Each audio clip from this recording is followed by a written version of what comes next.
G'day folks, Uncle Knackers here. Now look, I very rarely do product reviews, but when Massca reached out and said, hey, can you give us an unbiased review on our new M2 professional pocket hole jig? I had to say yes. This thing is an absolute beast and you need to see it. Now the first thing I noticed when pulling it out of the box is just how heavy this thing is. The actual body of the pocket hole jig itself is made entirely out of solid aluminium, which makes it feel absolutely rock solid. The second thing I noticed is just how good this thing looks. Now look, I know you can't judge a book by its cover, but in this case, there may be an exception. Polished chrome fittings with a gunmetal finish on the body and those gold knurled knobs. That's a bit tricky to say, just gives it that professional high-end look. And the only plastic parts that I can see are the clamping pad, the dust spout, the covering on the push-pull toggle clamp handle, and the drill depth guide.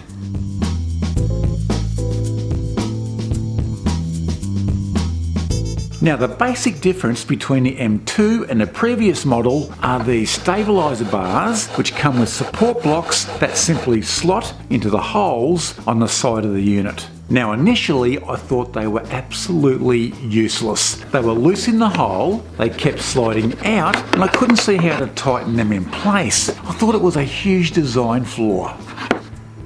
Then I saw these.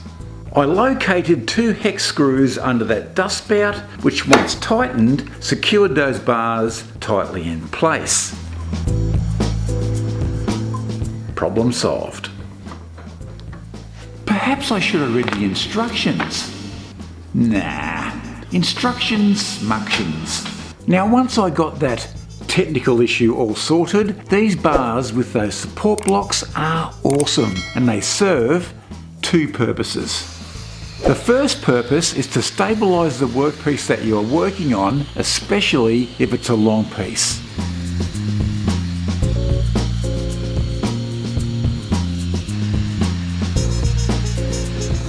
And secondly, you can turn those support blocks around so they become stop blocks, which means that you can do repeat pocket hole measurements on every board.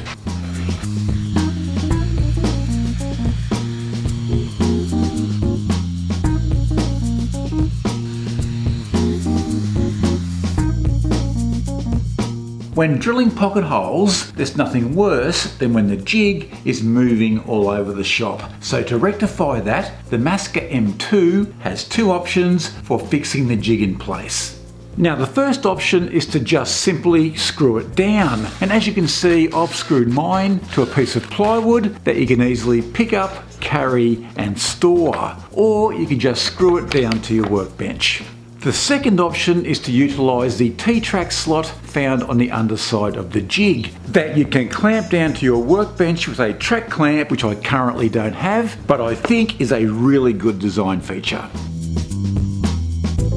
Now if we take a closer look, you'll notice that the jig has a bunch of measurements that come in imperial as well as metric, which is great for us Aussies, that acts as a thickness guide. Just simply place your board on the thickness scale, and as you can see, this board is 19mm or 3/4 of an inch thick. Now that's going to tell us exactly what depth we need to set our drill bit to. And the Massca also has this ingenious drill depth guide, which just simply fits into that hole there, just like that. And I'll explain how this works in just a tick. Now to set the drill depth on the Massca is a very simple process. Come around to the front of the jig and adjust the workpiece thickness scale to the thickness of the board, which in this case is 19mm or 3/4 of an inch. And once again, we have imperial as well as metric measurements, which keeps everybody happy. Now I think that deserves a big thumbs up.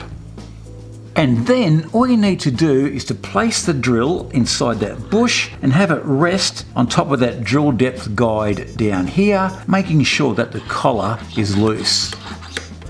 And then watch this. As I rotate this guide, the drill bit falls lower and lower depending on the thickness of the wood. Now we want 19mm or 3/4 of an inch, so one more turn and boom, that's us there.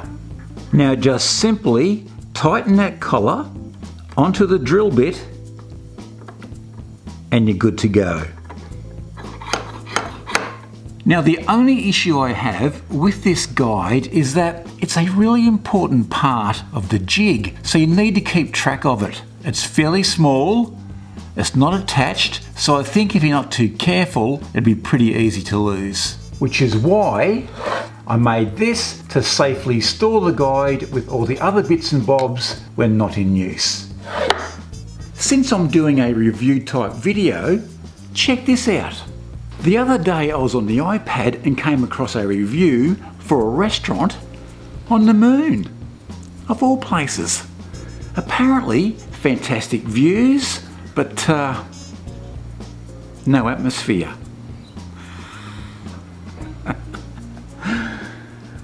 I'll get my coat.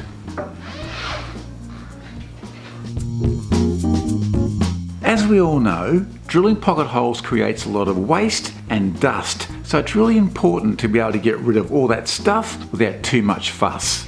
Which is why the Massca has this dust port attached to the front of the jig that you can easily attach a shop vac to. You can see here just how powerful that suction is, and I only have an old cheapo, dodgy old shop vac, so it's very effective at removing any dust or debris that you produce from making pocket holes.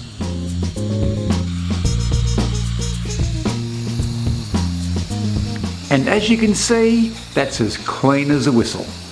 Now just a quick tip, if you don't intend to use the shop vac, remove the dust port, otherwise it's just going to get full of dust and debris.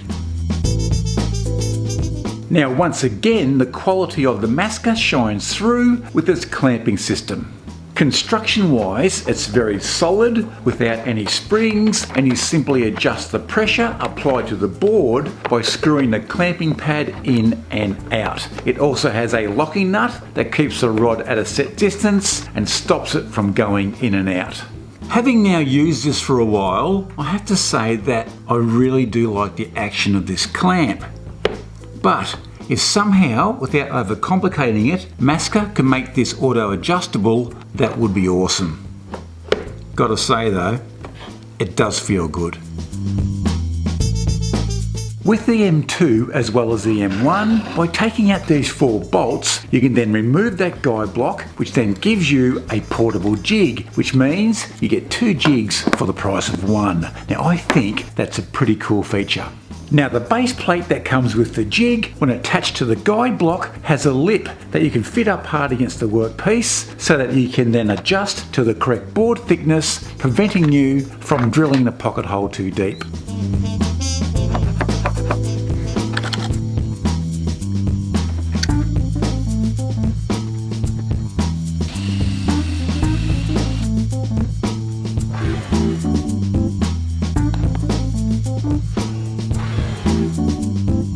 Now the guide block itself is really strong. Once you finger tighten those cool looking gold knobs on either side of the block, there is no way that this thing is budging, which means there's no chance of it slipping without you noticing, which is a really good thing to know. So the M2 with its fancy stabilising bars, in my opinion, is great value for money. For starters, it looks fantastic and the build quality is outstanding. It does what it says on the tin, and then to top it all off, it comes with a lifetime guarantee. So for all that, I think the M2 deserves the Uncle Knackers big tick of approval. Now if you've made it this far and you'd like to know a bit more about pocket hole joinery, make sure you check out my 7 expert pocket hole tips video, which should be up on the screen over there. Alrighty, after all that, I think I need a cup of tea. So till next time, be good, be safe, and I'm out of here. Cheers.